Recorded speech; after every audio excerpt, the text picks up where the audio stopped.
Hello everyone, welcome to my channel online GS by Diwakar. यहाँ पे देखिए हम लोग देखने वाले असिस्टेंट प्रोफेसर का जो पीवाईक्यू प्रैक्टिस चल रहा था। ये आपका उसी सीरीज का दूसरा पार्ट है, जिसमें हम लोगों ने पहले सीरीज में देखिए जीडीसी का 2021 का ये आपका मार्च में पेपर हुआ था। ठीक है, 2022 में ये आपका पेपर हुआ है और उसी का सॉल्व हम लोग देख रहे हैं और ये ऑफिशियल आंसर की से सॉल्व देख रहे हैं। पार्ट 1 में हम लोगों ने 50 प्रश्नों को कंप्लीट किया था। इसमें देखिए जीडीसी की थोड़ा सा बात कर लेते हैं कि जीडीसी का जो आपका पेपर होता है ना, ये 120 का होता है। इसमें 30 जो क्वेश्चन होते हैं कैसे होते हैं, ये आपके जीके जीएस के होते हैं और जो 90 क्वेश्चन आपका रहेगा ये आपका किसका होता है, सब्जेक्ट का होता है। इसी 90 में हमने 50 को पहले पार्ट में देख लिया है। अब 40 और देखेंगे। अब देखिए कुछ जो ऑफिशियल आंसर की यहाँ पे दिया गया है, तो ऑफिशियल आंसर की में जैसे अभी कई ऐसे प्रश्न मिलेंगे जहाँ पे दो दो ऑप्शन आपके सही हैं, लेकिन ऑफिशियल आंसर की जो फाइनल थी उसमें एक ही उत्तर जो सही दिया है।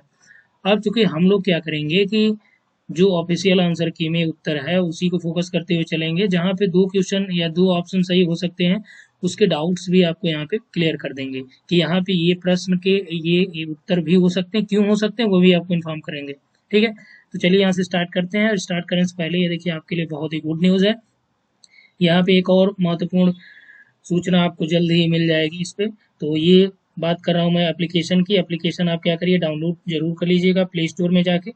ये पूरा जो वीडियो है ना वहाँ पे भी आपको मिल जाएगा। यहाँ पे आपको असिस्टेंट प्रोफेसर का पूरा टेस्ट सीरीज भी है, पूरी कंबाइंड कोर्स भी है। ठीक है, इसके अलावा जो यहाँ पे आपका टीजीटी पीजीटी नेट जेआरएफ के भी कोर्सेज है, यूपी पीसीएस का प्रैक्टिस सेट भी यहाँ पे अवेलेबल है। ठीक, तो और इसके अलावा यूपीएससी यानी सिविल सर्विसेज का भी और स्टेट सिविल सर्विसेज का कुल मिला के टोटल उसमें अलग से 6000 टेस्ट हैं केवल स्टेट और सिविल सर्विसेज के मिला के। ठीक है, तो इसको भी आप देख सकते हैं, उसमें फ्री कंटेंट भी है, आप उसको भी देखिए। आपको लगे कि ज्वाइन करना है तो आप लोग ज्वाइन कर सकते हैं या इस नंबर पर व्हाट्सअप भी कर सकते हैं और कंप्लीट डिटेल मिल जाएगा।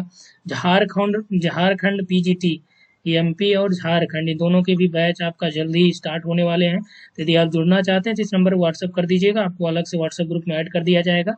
ठीक है, जो ही आपका कोर्स यहाँ पे पूरा, अब कोर्स लॉन्च करने का मतलब ये नहीं कि आपको आज लॉन्च कर दिया जाए तो कल से पढ़ाया जाए। तो यहाँ पे जैसे ही आपका शुरू होगा आपको live lecture, recorded video, test series, live classes, इसके अलावा आपका ऑनलाइन टेस्ट सीरीज सब कुछ आपको मिलेगा, जो आपकी परीक्षाओं के दृष्टिकोण से काफ़ी महत्वपूर्ण होने वाला है। तो ये पूरा जो असिस्टेंट प्रोफेसर का सीरीज हम लोग देख रहे हैं ना, इसमें आपको मैं पूरा सॉल्व कराऊंगा जो प्रीवियस ईयर के हैं। इसके अलावा प्रैक्टिस सेट जो आपका दिया गया है, तो आप उसको ऐप पे जाके ज्वाइन कर लीजिए। तो ऐप पे सर्च करने के लिए जीएस बाय दिवाकर सर्च करिएगा, प्ले स्टोर में जाके वहाँ मिल जाएगा। इसके अलावा डिस्क्रिप्शन में मैं इसकी लिंक दे दूंगा ऐप का। ठीक है, जो आप क्लिक करेंगे कमेंट में भी लिंक आपको मिल जाएगी, तो उस पर क्लिक करके आप डाउनलोड करिए और यहाँ पे फ्री टेस्ट भी है, उसका भी आनंद लीजिए। चलिए आते हैं हम लोग टॉपिक पे। क्योंकि 80 नंबर पे हम लोग पहुंचे थे तो 80 पे ये सॉल्व करा दिया था हमने। और इसमें आपको क्या बताया था कि आप सभी सर का जो लेक्चर है कहाँ पे मिलेगा, ये प्लेलिस्ट में मिल जाएगा, इसी चैनल की प्लेलिस्ट में। प्लेलिस्ट में आप जाइएगा, ओपन करिएगा, वहाँ पे मिल जाएगा फिजिकल ज्योग्राफी भाई प्रोफेसर सबीन सर। तो यहाँ पे आप देखेंगे ना उन्होंने क्या कराया है, सबीन सर ने पूरा लगभग 103 लेक्चर हो चुके हैं, आज 104 लेक्चर यहाँ पे उन्होंने डाल दिया है। तो अभी पब्लिश नहीं हुआ, जल्दी ये पब्लिश हो जाएगा। तो जलवायु परिवर्तन के जो सिद्धांत का प्रतिपादन किसने किया है, ठीक है, तो इसमें क्रिचफील्ड थे, ओपेक, सिम्सन और किलर है। तो इसमें राइट आंसर आपके कौन है, सिम्सन है। और इसमें लगभग 4 से 5 जो थ्योरी दी गई ना, ये पूरा सर ने कराया है। तो वहाँ पे जाके आप लोग देखिए, क्योंकि आप लोगों के लिए ही ये पूरा जो एप्लीकेशन आपका बनाया गया है वो सब कुछ आप लोगों के फ़ायदे के लिए ही बनाया गया है। क्योंकि जो क्लासेस पहले चलती थी व्हाट्सएप टेलीग्राम के माध्यम से चलती थी, तो उसमें आप लोगों का डिलीट होने का डर रहता था। अब ऐप पे क्या होगा, कुछ नहीं डिलीट होना है, कहीं भी आप रहिए, हमसे कुछ पूछने की आपको आवश्यकता ही नहीं पड़ेगी, सारा कुछ आपको यहाँ से ईजिली मिल जाएगा। या यहाँ पे आप मुझसे कांटेक्ट करना चाहेंगे तो भी आप जो है इस नंबर पर व्हाट्सअप कर लीजिएगा, कंप्लीट डिटेल वहाँ पे मिल जाएगा। कोई डाउट्स होता है तो भी आपको यहाँ पे इन्फॉर्म कर दिया जाएगा। ठीक है, क्योंकि जो हायर का पेपर है आपका जल्दी होने वाला है। तो यहाँ पे देखिए जल्दी एक और सदस्य की नियुक्ति हो जाएगी तो फिर आपका जो है रिन्यू हो जाएगा। यहाँ पे देखिए दिया गया है नगर विकास का जो संयुक्त वृद्धि सिद्धांत है, कौन सा है ये, फ्यूज्ड ग्रोथ थ्योरी। ठीक है, थ्योरी इसमें दिया है कि किसने प्रस्तुत किया, हैरी सुलमैन है। तो हैरी सुलमैन का कौन सा मल्टीपल न्यूक्लियाई मॉडल है। ठीक है, मल्टीपल न्यूक्लियाई मॉडल है। हायट का कौन है, सेक्टर मॉडल है। गैरिसन ने, राइट आंसर यहाँ पे क्या हो जाएगा, गैरिसन है। तो यहाँ पे ध्यान दीजिएगा, ग्रोथ थ्योरी, ग्रोथ थ्योरी में आपका एक है ग्रोथ पोल। ग्रोथ पोल किसका है, तो ये आपका जो है पिराक्स महोदय का है। और यहीं पे आपका यदि दे दे ग्रोथ सेंटर, ठीक है, क्या देते ग्रोथ सेंटर, तो ग्रोथ सेंटर आप क्या लगाएंगे, बोट विले। और एक प्रश्न यहाँ से और पूछा जाता है, यदि पूछे तो ग्रोथ पोल जो थ्योरी है पहली बार उसको किसने दिया, तो भी आप क्या लगाएंगे, बोट विले, क्या लगाएंगे, बोट विले को लगाएंगे। ठीक है, तो यहाँ तक आप लोगों का उम्मीद है क्लियर हो गया होगा। चलिए इसको हटा देते हैं हम लोग, नेक्स्ट आ जाते हैं 81 आपने देख लिया ना, 82 पे आ जाइए। 82 में देखिए दिया है कि जो सब सरफेस ओशन है इसका circulation is affected by which among the following, यानी कि जो उप सतही महासागरीय संचलन है, तो महासागरीय संचलन देखिए ये एनसीईआरटी में हमने कराया है। एनसीईआरटी के जितने वीडियो ना सब जरूर देखिएगा, अभी आगे देखिए कई प्रश्न ऐसे मिलेंगे जो हूबहू एनसीईआरटी से उठाए गए हैं, कैसे उठाए गए वो भी आपको अभी दिखा देंगे यहाँ कहाँ से है। ठीक है, और एनसीईआरटी का जो 6:30 पे था क्लास कल नहीं हुआ था, तो आज आपका ये क्लास रहेगी और उसमें हम लोग सॉल्व करेंगे क्या, एमसीक्यू। तो यहाँ पे देखिए उपसतही महासागरीय संचलन किससे प्रभावित होगा, केवल तापमान लवणता, ये दोनों से प्रभावित होगा, तो इसमें तापमान और लवणता दोनों हो जाएगा, राइट आपका सी हो जाएगा। ठीक है, 82 में आपका सी हो जाएगा। चलिए 83 में आ जाइए, यह कि which of the following present the dualism in nature of geography थी, नेचर ऑफ ज्योग्राफी में यानी भूगोल में द्वैतवाद का प्रस्तुत किसने किया है, आर्थिक संसाधन भूगोल, जनसांख्यिकी, प्रादेशिक और क्रमबद्ध भूगोल। तो द्वैतवाद का प्रवर्तक जो माना जाता है किसको माना जाता है, वारेनियस को। इसकी किताब कौन सी है, ज्योग्राफिया जनरलिस, ज्योग्राफिया जेनेरलिस। ठीक, तो ये आप ध्यान रखिएगा, इन्होंने ही प्रादेशिक और क्रमबद्ध में इन दोनों को डिवाइड किया, यानी कि जो भूगोल है उसको प्रादेशिक और क्रमबद्ध यानी रीजनल और सिस्टमेटिक में डिवाइड किया था। ठीक है, चलिए the concept of stop and go determinate, देखिए यही सेम प्रश्न आपका 2021 पीजीटी में पूछा था, ये रॉन्ग आंसर था। दिया है कि किसने ये दिया है, तो जी टेलर है, रेडजेल है, टेथम है और इसी सैम्पुल है। तो राइट आंसर क्या हो जाएगा, जी टेलर यहाँ पे हो जाएगा। टेथम का जो है ये क्रियात्मक संभववाद है। ठीक है, प्रेगमेटिक पॉसिबिलिज्म जो है ये आपका किसका है, टैथम का है। ठीक है, रेडजेल का आपका नियतिवाद है, और सैंपल कौन है, रेडजेल की शिष्या है जो क्या है, नियतिवादी की प्रबल समर्थक है, यानी कि अंधभक्त आप कह लीजिए। देखिए इसको अदर वे में मत लीजिएगा, अंधभक्त का मतलब यहाँ पे हमने इसलिए बोला कि नियतिवाद की प्रबल समर्थक, यानी कि इनको मानव में कोई दिलचस्पी नहीं थी, इन्होंने ये कहा कि भैया जो नेचर है वो नेचर ही महान है, मानव क्या है, प्रकृति का दास है, यानी कि मानव जो है नेचर की ही उत्पत्ति है। वो ये किसका है कथन, ये जो है सैंपल। चलिए 85 में आ जाइए, with reference of harmattan bill. चलिए हरमट्टन आ गया ना, which of the following statement is correct, दिया है कि it is a north eastern wind, यानी कि क्या ये नॉर्थ ईस्टर्ली विंड है, यानी उत्तर पूर्वी पवन है।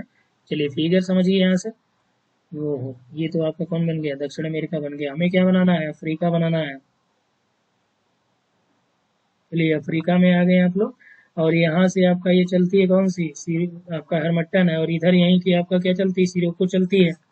तो हरमट्टन को क्या बोलते हैं, डॉक्टर बिंड भी बोलते हैं। क्यों डॉक्टर बिंड बोलते हैं, क्योंकि ये आपका पश्चिमी अफ्रीका में चलती है, और यहाँ का जो एरिया होता है कैसा होता है, ह्यूमिडिटी से फुलफिल होता है। इसके अलावा यहाँ पे आपका आर्द्रता भी, ह्यूमिडिटी तो रहती है, नम जलवायु भी रहेगी, जिससे समस्या क्या होगा कि यहाँ पे लोग क्या होंगे, आलसी हो जाएंगे। तो आलस आपका यहाँ पे आलसी लोग हो जाते हैं। इसके अलावा विभिन्न प्रकार की ये रोग यहाँ पे हो जाते हैं। तो जो आपका हरमट्टन या डॉक्टर बिंड होती क्या होती है, ये शुष्क पवन होती है, और शुष्क होने की वजह से क्या करेगी, ये यहाँ का जो ह्यूमिडिटी है इसको खत्म करेगी। जब ह्यूमिडिटी खत्म करेगी तो क्या होगा, यहाँ के लोग आलसी के बजाय मौसम एकदम सुहावना हो जाएगा, मौसम का आनंद लेंगे।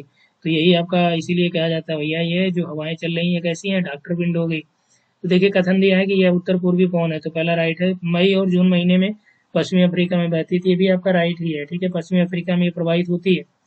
अब दिक्कत ये यहाँ पे है कि जो ऑफिशियल आंसर की है 85 में, उसने क्या दिया है, उसने दिया है कि केवल एक ही सही है, लेकिन यहाँ पे दोनों होना चाहिए था। ठीक है, तो फिर भी अब ऑफिशियल आंसर की के अकॉर्डिंग यहाँ पे चूंकि कई कई जगहों पे आपका ये जो महीने का है, मई जून इक्जर जो दिया है ना, बस इसी में थोड़ा सा डिफरेंस है। तो इस वजह से अब ऑफिशियल आंसर की में हो सकता है एग्जामिनर ने जहाँ से प्रश्न बनाया उनको केवल यही दिखा हो, और टाइम पीरियड में उनके मान लीजिए किताब में कहीं कहीं अप्रैल दिया है, ठीक है, मार्च से लेके जून तक कहीं दिया है, तो हो सकता है कि उन्होंने एग्जैक्ट टाइम बनाया हो, तो इस वजह से उन्होंने गलत कर रखा हो। इसके अलावा आपके जो डाउट्स हो या आपके जो सुझाव है वो भी आमंत्रित हैं, आप लोग कर सकते हैं, कोई दिक्कत नहीं है। क्योंकि गलतियाँ सबसे होती हैं, हो सकता है कि मैं कुछ भूल कर रहा हूँ यहाँ पे या आपको किसी किताब में मिल रहा हो, तो इसमें आपको संकोच करने की ज़रूरत नहीं है। क्योंकि ये आप कोई 5th क्लास या 8th क्लास का पेपर नहीं सॉल्व कर रहे हैं, ये आपका पेपर है जीडीसी का, यानी कि गवर्नमेंट डिग्री कॉलेज का पेपर है। यानी इसको आप पास कर लेंगे ना तो राजकीय महाविद्यालयों में प्रोफेसर बनेंगे, यानी असिस्टेंट प्रोफेसर होंगे। ठीक है, तो इसलिए, और यदि देखा जाए एलिजिबिलिटी के हिसाब से तो इंडिया का टॉप मोस्ट एग्जाम्स में यही होते हैं कि जो मैक्सिमम एलिजिबिलिटी वाले होते हैं। जैसे आप यूपीएससी भी देंगे तो उसमें एलिजिबिलिटी क्या है, ग्रेजुएशन है, बीए है। अब इसके लिए क्या चाहिए आपको, मास्टर डिग्री चाहिए, प्लस आप नेट पास हों या पीएचडी हों, तभी आप अप्लाई कर सकते हैं। तो यानी कि क्वेश्चन का लेवल भी तो उस तरह कुछ जाएगा। Which one of the following is not an example of denudation process. यहाँ पे कह रहा है डेनुटेशनल प्रोसेसेस के अंतर्गत कौन सा ये नहीं आता, कौन सा उदाहरण नहीं है। तो जनरली शुरुआत में ही हम लोग पहले पार्ट में ही आपको बताया था क्या, कि जो वेदरिंग और इरोजन है, ठीक है, वेदरिंग क्या होता है कि जो चट्टानें टूट फूट के अपने स्थान पर स्थिर रहेंगी, तो वेदरिंग हो गया। ठीक है, इरोजन क्या होगा, ये अपना प्लेस त्याग दें, तो इरोजन हो गया।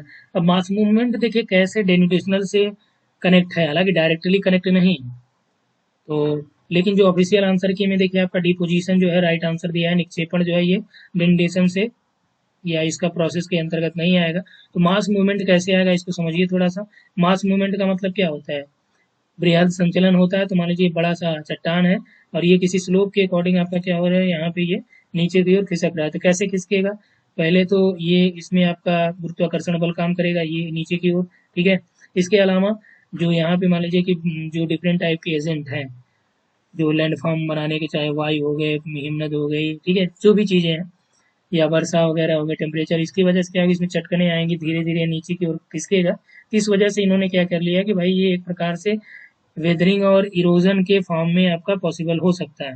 इसलिए इसको इन्होंने क्या कर दिया है कि मास मूवमेंट को इसमें शामिल कर लिया डेनुटेशन में। तो बेसिकली डेनुटेशन में वेदरिंग और इरोजन को ही हम लोग कंबाइंड रूप से है क्या बोलते हैं कि डेनुटेशन बोलते हैं। ठीक है, ये आप समझिएगा। यहाँ से राइट आंसर आपका यहाँ पे डी दिया गया है, तो यहाँ पे बी भी होना चाहिए था। फिलहाल जो ऑफिशियल आंसर की है उस पर फोकस करिए, डी आपका राइट आंसर है।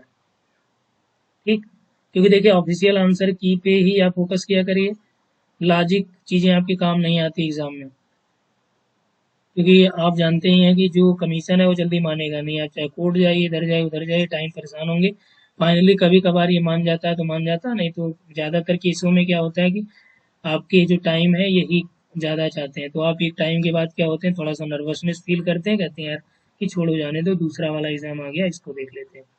92 में देखिए दिया है कि मैथ लिस्ट 1 और लिस्ट 2 दिया है, रॉकिंग दिया है, यहाँ पे ओरिजिनल रॉक दिया है, यानी कि जो पेरेंट रॉक है और मेटामॉर्फिक का। तो मेटामॉर्फिज्म जो होता है रॉक का उसके बारे में दिया है। लाइम स्टोन, लाइम स्टोन यानी कि देखिए अब जनरली हिंदी मीडियम वालों के लिए देखिए क्या दिक्कत है, आपको इंग्लिश में यदि आप पढ़े रहेंगे तो देखिए हिंदी वाला भी क्या किया, इंग्लिश का ही लाइम स्टोन चूना पत्थर, सैंड स्टोन बालू पत्थर। ठीक है, तो जो चूना पत्थर है क्या बनेगा, संगमरमर बनेगा।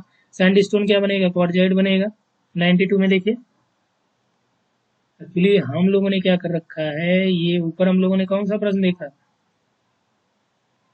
देखिए यहाँ पे आपका 86 देखा था, 86 के बाद 87 आना चाहिए ना, मैंने कहा कर दिया 92 पे कर। चलिए इसको सॉल्व कर लीजिए फिर उस पर आ जाते हैं। सेल का क्या होता है 92 में देखिए,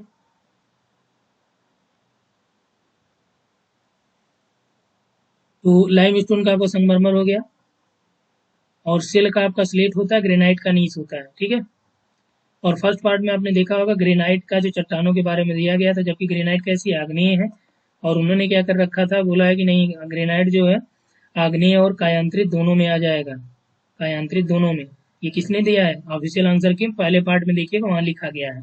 ठीक, जबकि ग्रेनाइट का जो मेटामॉर्फिज्म रूप है ये क्या है, ग्रेनाइट का नीस एसिस्ट होता है, नीस होता है, फिर नीस का जो एसिस्ट हो जाता है, तो डबल मेटामॉर्फिज्म होता है। ठीक है, तो चलिए यहाँ पे आ जाते हैं 86 के बाद 87 पे। 90 तो हम लोगों ने एक्स्ट्रा देख लिया था, चलिए उसका भी नंबर आएगा ही।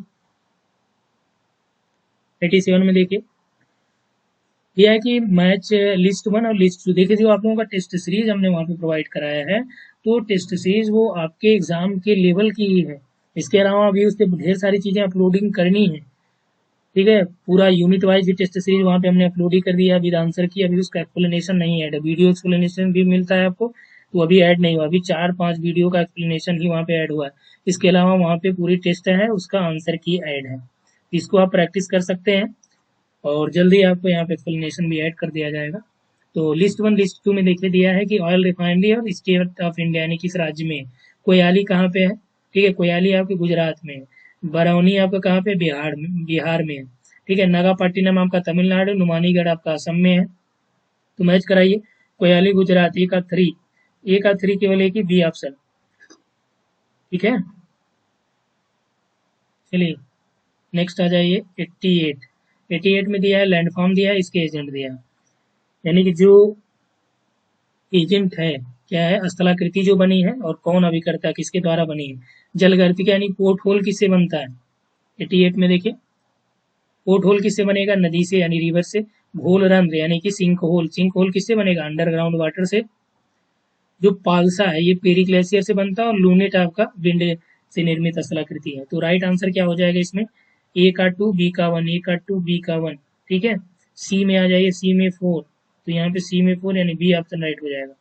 चलिए आगे आ जाते हैं 89 में देखिए, निम्नलिखित में कौन सा महासागरों की धाराओं को प्रभावित करने वाले प्राथमिक कारकों में शामिल नहीं है।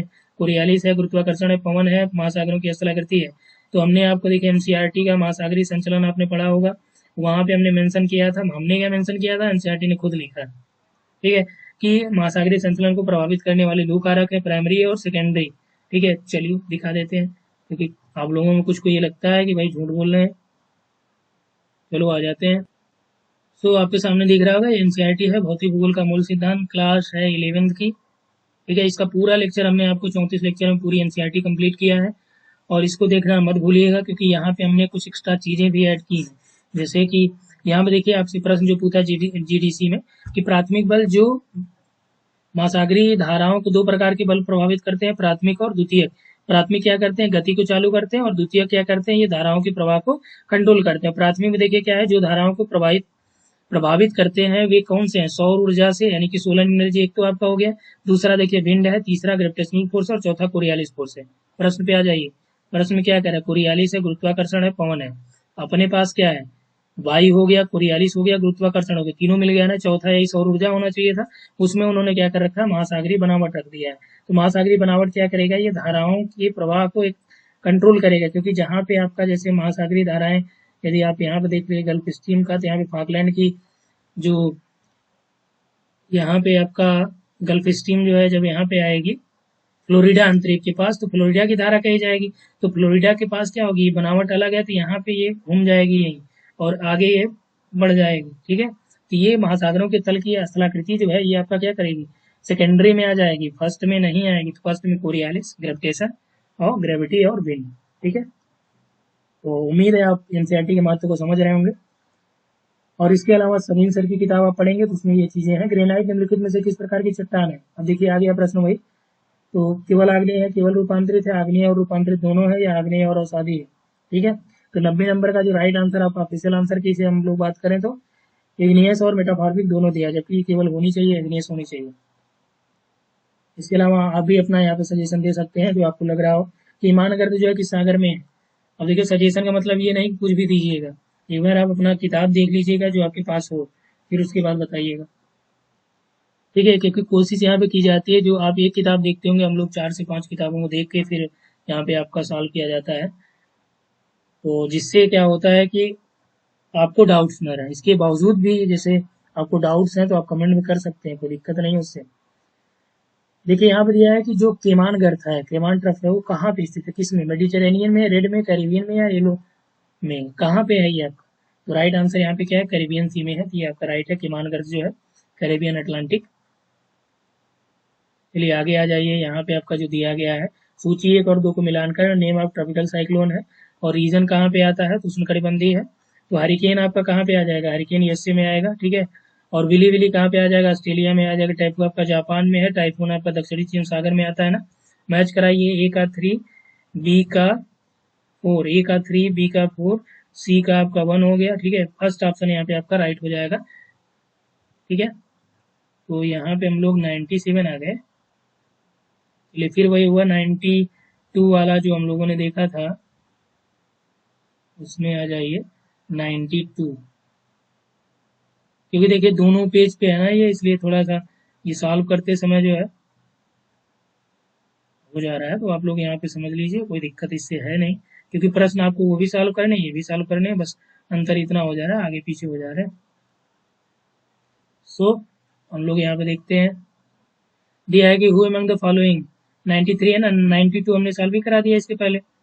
93 में देखिए, निम्नलिखित में देखिए भूगोलवेत्ता ने परिमाणात्मक क्रांति को गृह युद्ध नाम दिया, यानी कि किसने जो है, इस जागरकर ने क्वांटिटेटिव रिवॉल्यूशन को सिविल वार कहा था। कुहन ने कहा, डडली स्टॉर्म ने, डेविड हार्वे ने, या अगस्टस एकरमैन ने कहा। ठीक है, तो ये आपका 93 है, किसने कहा है, ये डडली स्टैम्प ने। ये आपके नियोजक हैं कहाँ के, ब्रिटेन के, रीजनल प्लानर भी वहाँ के हैं, डडली स्टॉर्म। इन्होंने जो क्वांटिटेटिव रिवॉल्यूशन है उसको बोला कि भाई ये क्वांटिटेटिव रिवॉल्यूशन एक प्रकार की सिविल वार है। 94 में देखिए, निम्नलिखित में कौन सा एक पृथ्वी की सतह पर पानी का सबसे बड़ा भंडार है, जिसमें देखिए नदियां हैं, झीलें हैं, जयमंडल है, मृदा है। अब देखिए यहाँ पे दिया गया है कि पानी की, पृथ्वी पर पानी का सबसे बड़ा भंडार क्या है, नदी। भंडार का मतलब कि क्या हो गया, रिजर्व हो गया। तो नदियों में रिजर्व नहीं बह रहता, बल्कि नदियां क्या करती हैं, बहती हैं और समुद्रों में जाती हैं। तो यदि समुद्र रहता ऑप्शन तो उसमें कुछ नहीं सोचना था। इसके अलावा जो झीलें यहाँ पे दिया गया सबसे बड़ा भंडार, तो ऑफिशियल आंसर की में आपका जो 94 का दिया है वो दिया है झीलें। जबकि देखिए जैवमंडल में, बायोस्फीयर में क्या होता है, इसमें आपका वायुमंडल भी आ जाता है, जलमंडल भी आ जाता है और स्थल मंडल भी आ जाता है, तो सम्मिलित रूप से बायोस्फीयर कहा जाता है इसको। तो फिलहाल जो ऑफिशियल आंसर की है आप उसको ध्यान दीजिएगा, और इसके आप कुछ भी लॉजिक लगा सकते हैं, कोई दिक्कत नहीं है, क्योंकि ऑफिशियल आंसर की में झील है। राइट आंसर आपका सी होगा। 95 में देखिए, लिस्ट 1 और लिस्ट 2 में चिनूक है, सिरोको है, बोरा और फॉन है। तो चिनूक क्या करती है, ये आपका जो है इधर हो गया, क्या ये दक्षिण अमेरिका हो गया। चलिए इधर आ जाइए, और यहाँ पे आपका राकीज है ना, राकीज की डालों से उतरती है चिनूक। ये कैसी है, गर्म पौने हैं, और यहाँ पे जो बर्फ जमी रहती है उसको ये तोड़ती है, इसलिए इसको कहा जाता है स्नो ईटर। ठीक है, स्नो ईटर के नाम से जानी जाती है। और इसकी वजह से क्या होता है, वहाँ चारागाह डेवलप होते हैं, लोग जो बकरियां चराने वाले हैं, पशुपालन करने वाले हैं, तो यहाँ पे चारागाह में जाते हैं। तो राकीज हो गया है। सिरोको क्या है, ये उत्तरी सहारा मरुस्थल में चलती है। ठीक है, और बोरा, बोरा की हम लोग बात करें, और फॉन, फॉन बोरा क्या है, ये आपका 95 में हम लोग देख रहे हैं। बोरा आपका एडियाटिक सी के पूर्वी तटों पे चलती है, और फॉन आपका स्विट्जरलैंड की है। तो सी का 3, डी का 4, सी का 3, डी का 4। इस आधार पे जो हमारे पास आंसर बन जाएगा 95 का, तो 95 पे देखिए, ए का 2 हो गया, बी का 1, ए का 2, बी का 1, सी का 3, डी का 4। चलिए फर्स्ट ऑप्शन राइट। 96 में देखिए, which one of the following is the major source of carbon monoxide as air pollution. यानी कह रहा है कि जो एयर पोल्यूशन में कार्बन मोनोऑक्साइड है वायु प्रदूषक के रूप में, इसका मेन सोर्स क्या है, रंग निर्माण है, या वातावरण यानी रेफ्रिजरेटर है, या फिर फॉरेस्ट फायर है, या exhaust fume from gasoline vehicles, जो गैसोलीन यानी पेट्रोल चालित वाहन है उससे निकलने वाला धुआं। तो इसमें क्या होता है, ये कच्चा धुआं भी यहाँ से निकलता है, तो इसमें आपका कार्बन मोनोऑक्साइड है। जैसे जो चीजें जलाई गई ना, जो कच्चे यहाँ पे जैसे आपका खरपतवार जलाए जाते हैं, इससे भी आपका कार्बन मोनोऑक्साइड, सारी जो खरपतवार है, ठीक, कूड़े करकट जलाएंगे, सीओ भी निकलेगा, CO2 भी निकलेगा, SO2 भी निकलेगा। ठीक है, चलिए आगे आ जाते हैं। अब की बार जो है हम लोग नेक्स्ट पे नहीं जाएंगे, ठीक है, अब की बार मैं ध्यान रखा हूँ 96 के बाद हम आएंगे 97 पे। चलिए,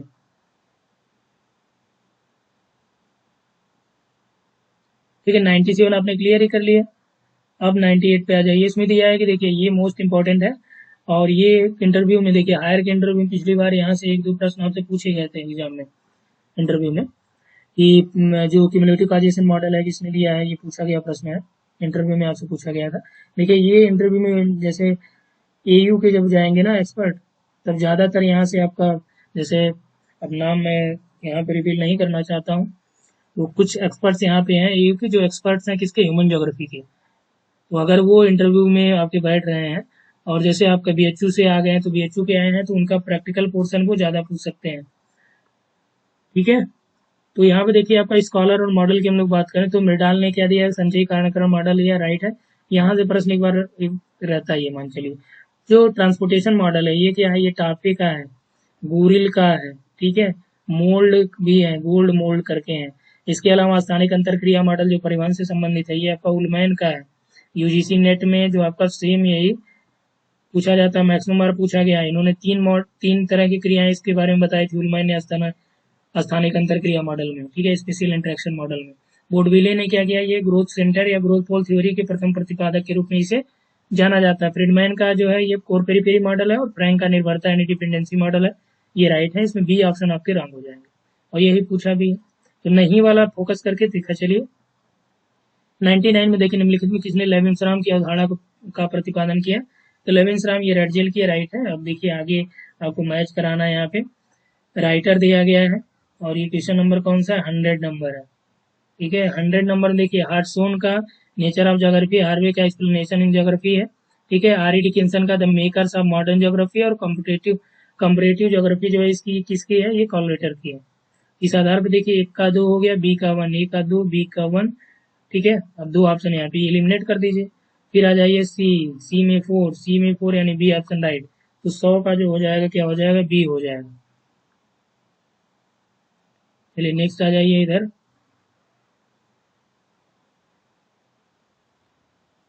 सौ हो गया, फिर हमारे पास आ गया क्या, 101।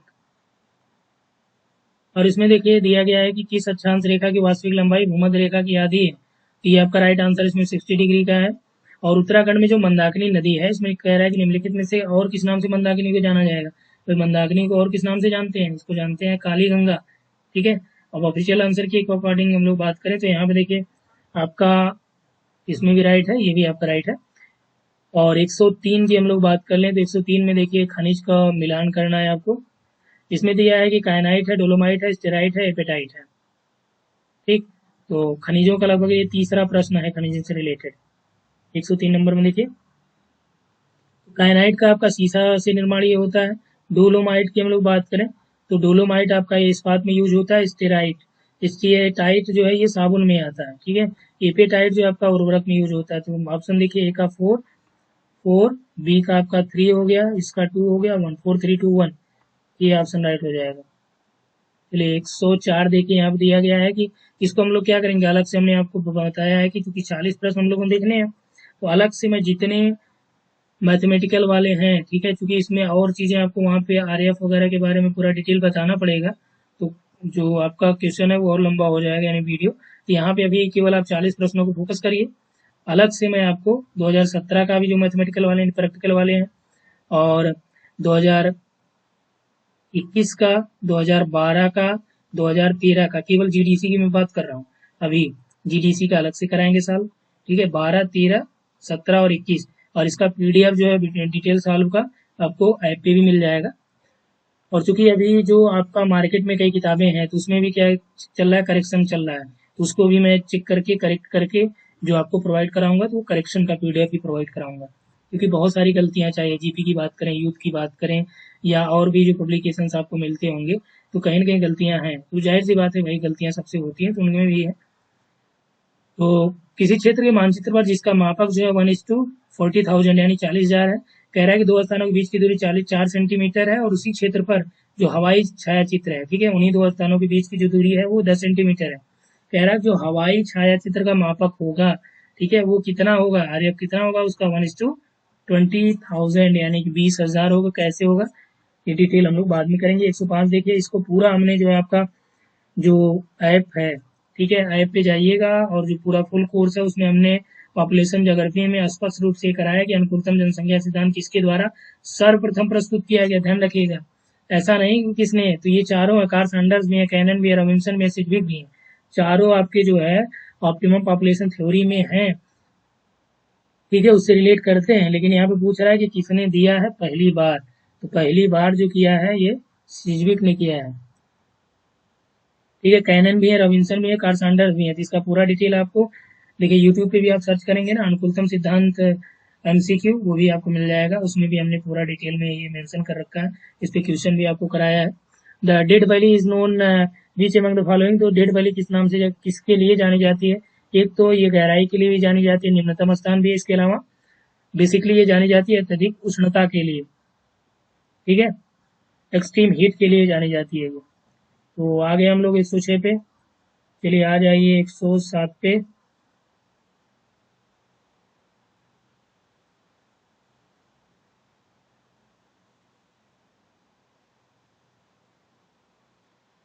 107 में देखिए दिया है कि rural tourism was introduce in India in which of the following 5 year plan. किस 5 ईयर प्लान में जो है ग्रामीण पर्यटन की शुरुआत की गई थी? 10वीं में, 11वीं में, 7वीं या 12वीं में? तो किसमें? यानी पंचवर्षीय योजनाएं क्या है आपके लिए इंपॉर्टेंट है? पंचवर्षीय योजना इंपॉर्टेंट है। या नीति आयोग की कुछ योजनाओं को भी आपको ध्यान में रखना जो ज्योग्राफी से रिलेटेड है। तो ये आपका 10वीं पंचवर्षीय योजना थी। यदि मानचित्र की रचना भिन्न 1:5500 है, ठीक है, इस पे की जाती है और छोटा करके उसको आधा कर दिया जाए तो प्रदर्शक भिन्न क्या होगा? इसमें थोड़ा सा हिंट आपको दे दे रहे हैं। आरएफ जो निकाला जाता है जब, इसमें देखिए जब आपका आधा की बात करें तब आप क्या करेंगे? आरएफ जो दिया गया रहेगा उसमें आप 2 का गुणा कर लीजिए। यदि आपको दोगुना कहता तो आप क्या करेंगे? 2 से भाग कर लीजिए। यही एक ट्रिक है जिसमें आपको निकालना, कहीं भी जहां भी आपको दे, जैसे यहाँ पे आधा किया ना, 2/3 करता तो यहाँ पे 5500, ठीक है, 2/3 करना है तो ये आपका क्या कर देते? गुणा कर देते इसका, ठीक है। तो ये 2/3 का 3/2 से गुणा हो जाता। और यदि कहता कि दोगुना कर दिया जाए या 4 गुना कहता तो गुना जहाँ पे करता भाग दे दीजिए, ठीक। तो इसका प्रदर्शक भिन्न क्या हो जाएगा? 5500 है, अब आधा कह रहा है तो 2 से गुणा करिए, कितना हो जाएगा? 11,000 हो जाएगा। और इसमें राइट आंसर आपका हो जाएगा बी, ठीक है। तो ये चीज आप ध्यान रखिए कि कहीं भी आपको इस तरह से प्रश्न दे, गुना, आधा, तिहाई, चौथाई, ठीक है, तो वहां भी आपको यही फार्मूला यूज करना है। माउंटेन पास है, दर्रे हैं, और कौन सा कहाँ पे है? माना नीति लिपुलेख आपका कहाँ पे है? उत्तराखंड में है। नाथुला सिक्किम हो गया, और शिवकिला आपका हिमाचल में है, झुझला, ठीक है। तो अब देखिए आप जम्मू कश्मीर और लद्दाख अब पूछेगा ना तो इनको जरूर ऐड करेगा। इन दोनों को आप बाइफरकेट करके याद कर लीजिएगा कि लद्दाख में कौन सा है, जम्मू कश्मीर में कौन सा। तो यहाँ पे आपका 109 हम लोग देख रहे हैं, तो 109 का जो राइट आंसर हो जाएगा ये हो जाएगा बी। चलिए 110 की बात कर ले। यहाँ पे दिया है कि transport principle of Christaller central place theory थी। क्रिस्टालर का जो केंद्रीय असल सिद्धांत है उसमें कह रहा है कि कौन परिवहन नियम की बात कर रहा है, ठीक है, परिवहन नियम का कौन सा संकेत है? तो यहाँ पे देखिए 9 की तो उन्होंने बातें नहीं की थी। 4 में क्या किया था? 3 में उन्होंने बाजार की बात कही थी। 7 में उन्होंने प्रशासन की बात कही थी। और 4 में उन्होंने ट्रांसपोर्ट की बात कही थी। राइट आंसर 4 हो जाएगा। अब रेल मंडलों की बात कर लेते हैं, ठीक है। दिया है कि उत्तर मध्य आपका गोरखपुर में, क्या एनसीआर गोरखपुर में है? नहीं, सुमेलित नहीं है, ठीक है। दक्षिण मध्य आपका दिया है कि बिलासपुर में है। 111 में देखिए, तो दक्षिण मध्य भी आपका बिलासपुर नहीं बल्कि आपका जो ईसीआर है ये आपका हाजीपुर में है। और जो डब्ल्यूसीआर है यानी वेस्टर्न सेंट्रल, ये कहाँ पे? जबलपुर में है। तो 3 4 तो सही है, 1 2 आपके ये रॉन्ग है। तो यहाँ पे ऑप्शन देखिए 1 2 यानी 2 1 है आपको, ठीक है। तो हम लोगों ने कितना देख लिया? 111 देख लिया। चलिए 111 के बाद आ जाते हैं, नीचे से आप चलते हैं, ठीक है। 111 के बाद हम लोग देखते हैं 120। चलिए नीचे से आते हैं, देखते हैं क्या होता है। 120 में दिया है कि कौन सा आर्यन बहलूत, इसको आगे अभी देख लेते हैं तो क्योंकि इसके बारे में और डिटेल समझाना है। इसके ऊपर पहले यहाँ पे देख लेते हैं फिर उस पर आ जाते हैं।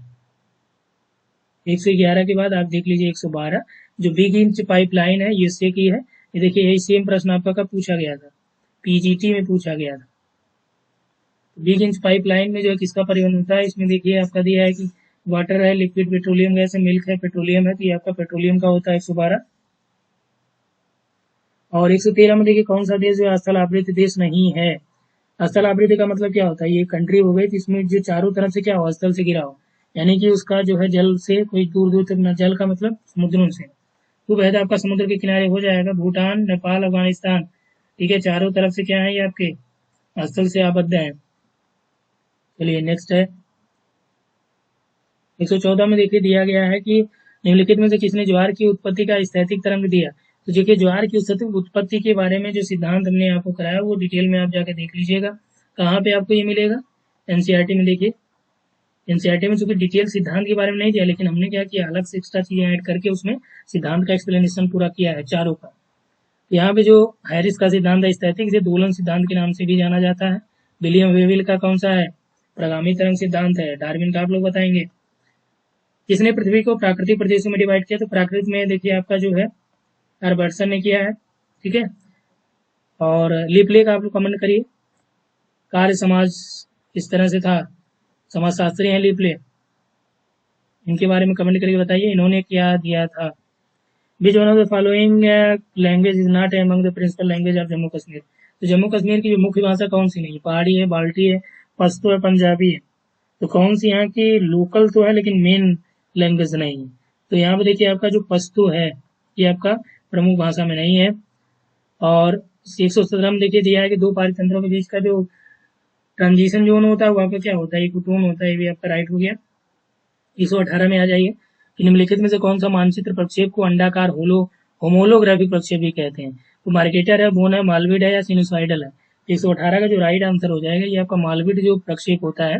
ये देखिए टोटल जो प्रक्षेप आप पढ़ रहे हैं, आरएफ पढ़ रहे हैं, इनका पूरा हमने कहाँ कराया है, आपका जो असिस्टेंट प्रोफेसर का बैच है ना उसमें आप देखिएगा पूरा प्रक्षेप के बारे में स्पष्ट रूप से मेंशन है। और ये सारा कुछ इसमें मिल जाएगा, जो ऊपर आपने 60 डिग्री देखा।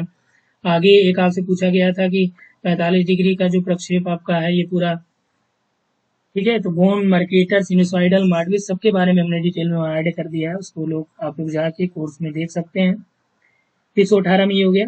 और ऐप का नाम क्या है, जीएस बाय दिवाकर। आप सर्च करिए, कहाँ सर्च करना है, प्ले स्टोर पे करना है, आप लैपटॉप पे भी देख सकते हैं, एप्पल का आईफोन लिए हैं उस पर भी आप चला सकते हैं, ठीक है। तो जीएस बाय दिवाकर सर आप टाइप करेंगे वहाँ पे मिल जाएगा आपको, उसको डाउनलोड करिए और फ्री टेस्ट का भी आनंद लीजिए। वहाँ पे 9 फ्री टेस्ट ऐड कर दिया है, एक फ्री टेस्ट और आपका जो है 8 बजे के आसपास ऐड हो जाएगा। निम्नलिखित में से कौन सी एक गर्म जलधारा नहीं है। गर्म जलधारा में देखिए क्यूरिसियो, कनारी, एलिनो, मोजाम्बिक, ये तीनों क्या है, वार्म करंट है। वार्म करंट के बारे में हमने आपको बहुत ही डिटेल में मेंशन किया था। इसमें कनारी कैसी जलधारा है, ये अपवेल्ड करंट है। अपवेल्ड का मतलब उद्वेलित जलधारा है। और कहाँ पे ये आपको मिल जाती है, यहाँ पे आपका देखिए स्पेन के तट के पास से यहाँ पे आपका कनारी की जलधारा निकलती है, ठीक है। चलिए 120 में आ जाइए। अब यहाँ पे आर्यन वैल्यू को आपको थोड़ा सा समझा देते हैं कि आर्यन वैल्यू क्या है। निकटतम पड़ोसी सूचकांक आपने पढ़ा ही होगा, यदि नहीं देखा है तो वीडियो जाके निश्चित तौर से देख लीजिए, पूरा आपके लिए बहुत ही यूजफुल होगा।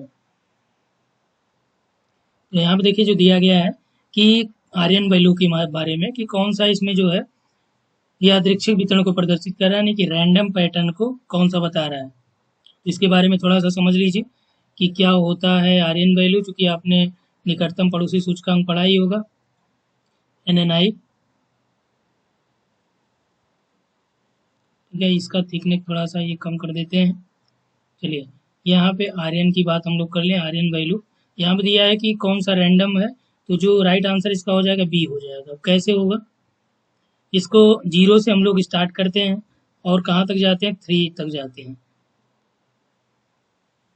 तो 0 से लेके 0.09 तक यदि आपको दिया है कि कैसा प्रदर्शन कर रहा है, या जो ये किस तरह के अधिवासों का पैटर्न दिखा रहा है, ये दिखा रहा है कि पूर्णतः गुच्छित या संघत पैटर्न।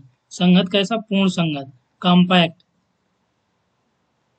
पूर्ण रूप से संकेंद्रण की बात कर रहा है। संकेंद्रण मतलब कि ये आपका है, यहाँ पे एकदम सटे सटे आवास आपके हो गए, ठीक है। फिर नेक्स्ट में क्या है आपका, नेक्स्ट है जो वो है आपका 0.1 से लेके 0.5 तक।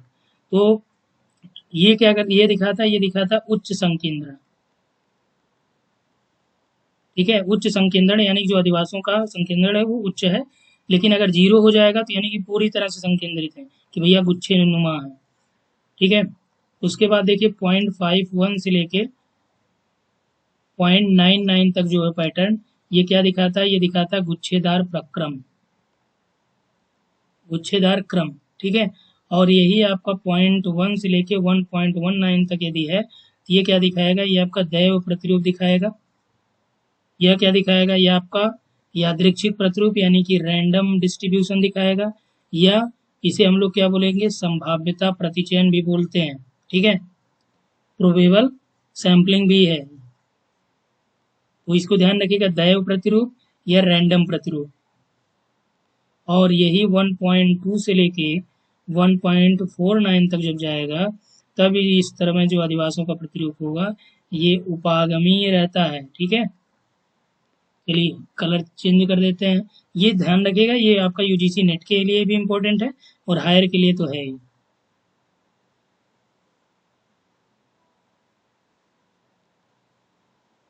ठीक, आगे देखिए, यदि यहाँ पे हम लोग कितना देख लिए 1.49 तक देख लिए, फिर आगे जो प्रक्रम है 1.50 से लेकर 2.14 तक जो दिखाता है, ये आपका पूर्ण एकरूप अधिवास प्रतिरूप दिखाता है।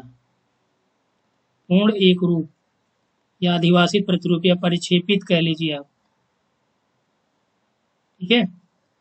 और इसके बाद आपका जो 2.15 है, या यहाँ पे आप कह सकते हैं 2.14 से लेकर 2.15 का जो दिखाता है, ये आपका पूर्णतः नियमितीकरण दिखाता है, यानी कि यूनिफॉर्म व्यवस्था की बात करता है, ठीक है। यूनिफॉर्म व्यवस्था या पूर्ण नियमित वितरण।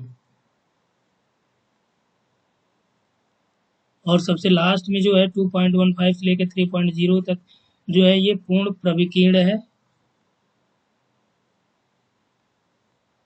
ठीक है, यानी बहुत दूर दूर तक ये दिखाएगा पैटर्न। तो यहाँ पे क्या है 2.15 है, तो ये क्या हो गया यूनिफॉर्म दिखाएगा। ये क्या है, ये आपका रैंडम दिखाएगा।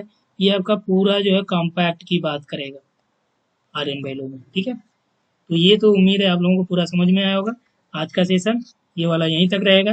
फिर मिलते हैं नेक्स्ट वीडियो में, और उस वीडियो में हम लोग बात करने वाले हैं आपसे टोटल जो वहाँ पे बात होगा नेक्स्ट वीडियो में, उसमें हम लोग क्या करेंगे 2017 जीडीसी का सॉल्व करेंगे। इसके अलावा देखिए आपका जो राजस्थान फर्स्ट ग्रेड का पेपर है, उसका भी रिजल्ट जल्दी आने वाला है आप लोगों का, क्योंकि अन्य सब्जेक्टों का धीरे धीरे आना चालू हो गया है। तो ज्योग्राफी का भी जल्दी आ जाएगा। इसके अलावा राजस्थान में आरपीएससी में कॉलेज लेक्चरर का एग्जाम का फॉर्म जल्दी आने वाला है, ठीक है, क्योंकि वहाँ पे सेट का एग्जाम हो ही चुका है। तो सेट का रिजल्ट जब आ जाएगा ना, तो इसका भी फॉर्म आ जाएगा। और सेट में आपने देखा होगा कि सेट का पेपर यदि आप एमपी सेट देने जाएंगे, यदि आप, तो एमपी सेट के लिए कुछ मत करिए, केवल यूजीसी नेट का प्रीवियस ईयर पेपर सॉल्व कर लीजिए। सेट मैक्सिमम प्रश्न आप सेट यहाँ से कर ले जाएंगे, ठीक है। और इसके अलावा यहाँ पे एमपी में आपका असिस्टेंट का जो फॉर्म आया है एमपीपीएससी से, इसकी डेट जो है 31 जुलाई है। ध्यान रखिएगा, कई लोगों का ये क्वेरी थी कि सर हम तो फॉर्म भर नहीं पाए, डेट चली गई। तो ऐसा नहीं है, जो ऑफिशियल नोटिफिकेशन है, ठीक है, नोटिफिकेशन में आपका ये मार्च में ही था लिखा है, लेकिन आप उसकी मेन साइट पे देखिएगा, वो अपडेट है 31 जुलाई तक दिया है। या जब फॉर्म आप ओपन करेंगे वहाँ भी आपको दिख जाएगा 31 जुलाई। इसके अलावा यूपी में जो असिस्टेंट प्रोफेसर है, उसका भी जल्दी एग्जाम होने वाला है। हरियाणा की हम लोग बात करें, तो हरियाणा में आपका जो है असिस्टेंट प्रोफेसर का भी फॉर्म आने ही वाला है। अभी उसमें चूंकि सीटें जो खाली हैं यहाँ 274 है। राजस्थान में जो ज्योग्राफी की स्पेशल बात कर रहा हूँ, 150+ सीटें यहाँ पे हैं, ठीक है। एमपी में तो आ ही गया था। देखिए अधियाचन जो यानी कि विज्ञापन जो आता है वो कितने का आता है, वो बात की चीज़ें हैं। तो यहाँ पे हम लोग इन चीज़ों का यहाँ पे जिक्र आपसे किया गया कि आपके एग्ज़ाम के लिए, आपकी जानकारी के लिए काफ़ी महत्वपूर्ण है। इसके अलावा यदि आप पीएचडी के लिए जो है यहाँ पे कोशिश कर रहे हैं या रुचि रखते हैं पीएचडी के लिए, तो कई जगह, जैसे अभी देखिए आपका यहाँ पे राम मनोहर लोहिया यूनिवर्सिटी में आया है। यदि अब्रॉड से आप पीएचडी करना चाहते हैं, स्वीडन वगैरह जाना चाहते हैं, तो वहाँ से पीएचडी के लिए देखिए अभी फॉर्म आया है। उपसाला यूनिवर्सिटी है स्वीडन की, ठीक है, स्वीडन की है उपसाला यूनिवर्सिटी। वहाँ पे आपका ह्यूमन ज्योग्राफी का भी सीट है। वहाँ आपको क्या है फेलोशिप भी मिलेगी, लेकिन उसके लिए इंग्लिश वगैरह आपकी ठीक होनी चाहिए, अच्छी आनी चाहिए। एक बार आप उसको ट्राई भी कर सकते हैं, ठीक है। और भी कई जो है यूनिवर्सिटियाँ, जैसे कनाडा की आपका कई मॉन्ट्रियल यूनिवर्सिटी वगैरह हो गई, ये सब क्या करती हैं कि अब्रॉड से पढ़ने के लिए या पीएचडी करने के लिए आपको फेलोशिप प्रोग्राम चलाती हैं। तो आप लोग यदि जाना चाहें तो आप अब्रॉड से भी पीएचडी कर सकते हैं। हालांकि ये बहुत ही अच्छा रहेगा यदि आपका वहाँ सिलेक्शन होता है स्वीडन वगैरह में। तो यहाँ पे इतना ही हम लोग बात करेंगे, और मिलते हैं फिर एनसीईआरटी के लेक्चर में। और इसके अलावा देखिए आप लोग जो ऐप है उसको ज़रूर डाउनलोड करिए, और हमसे जुड़ने के लिए आप इस नंबर पर व्हाट्सअप कर सकते हैं। इसके अलावा यदि आप झारखंड की तैयारी करना चाहते हैं, ठीक है, झारखंड पीजीटी या एमपी पीजीटी की, चूंकि एमपी टेट हो चुका है, तो पीजीटी का एग्जाम एमपी का जो स्टेट है वो जुलाई या अगस्त में होने वाला है। तो उसका भी टोटल मटेरियल आपको यहाँ पे मिलेगा। यहाँ जो क्लासेज आपको कराई जाती है ना, वो टोटल आपके सिलेबस के according topic to topic classes आपको प्रोवाइड कराई जाती हैं। हर एक टॉपिक पे आपको एमसीक्यू प्रोवाइड कराए जाते हैं, ठीक है। और जो नोट्स आपको प्रोवाइड कराए जाते हैं हैंड रिटन भी रहेगा, प्रिंटेड नोट्स भी आपको मिल जाएंगे, ठीक है। मैक्सिमम क्वेश्चन जो कराए जाते हैं पीडीएफ वाले, वो नए प्रश्न आपको बन के मिलेंगे, और ये हैंड रिटन रहते हैं, ठीक है। तो ये उम्मीद है पूरा आपको ये समझ में आया होगा। चलिए फिर आगे हम लोग बात करेंगे जीडीसी 2017 की, उसका पेपर। तो इसमें देखिए दोनों मीडियम हम लोग अभी लेके चल रहे हैं। जब तक हमें दोनों मीडियम का पेपर, आपके पास भी कोई पेपर हो चाहे कहीं पीएचडी एंट्रेंस का हो या आपका किसी अन्य स्टेट का हो, जो ओरिजिनल पेपर आपके पास यदि है तो उसको भेजना मत भूलिएगा, क्योंकि हम लोग यहाँ पे देखिए कई पेपर हमारे पास जो है वो हिंदी मीडियम में ही अवेलेबल है, तो इसलिए हिंदी मीडियम में ही सॉल्व कराया जाएगा। अब जो इंग्लिश में आपके पास है भेजेंगे तो मैं इंग्लिश में भी हिंदी में भी दोनों में कोशिश किया जाएगा सॉल्व करने की। यहाँ पे इतना ही। Thanks for watching.